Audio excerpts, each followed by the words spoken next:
Ее отца расстреляли в 1937 году. Место захоронения неизвестно до сих пор. Его вина была одна. Он был слишком уважаемым человеком, и это было опасно для новой власти.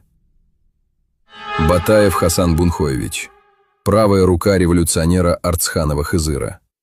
Они вместе защищали Кавказ. Вместе строили новую жизнь.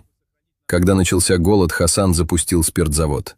Не ради прибыли, ради барды, отходов производства, которые начали кормить скот. Благодаря ему люди сохранили коров.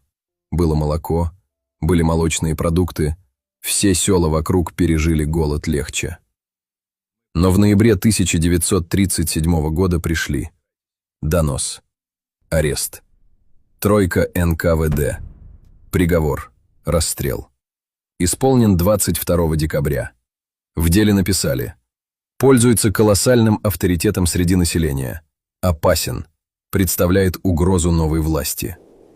Это была его вина – быть любимым народом. С этого дня она стала дочерью врага народа. В школе ее преследовали, дразнили, сторонились, указывали пальцем. Маленькая девочка несла на плечах чужой приговор.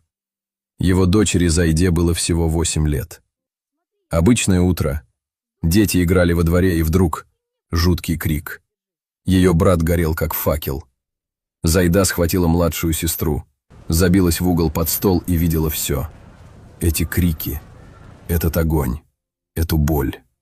Детская память не забывает такого никогда. Брата спасли.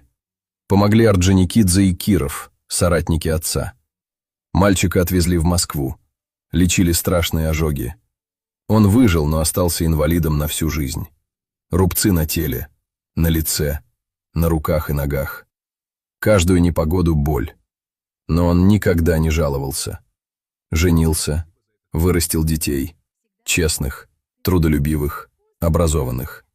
Брат Зайды Бексултан не потерял самого главного – силу духа.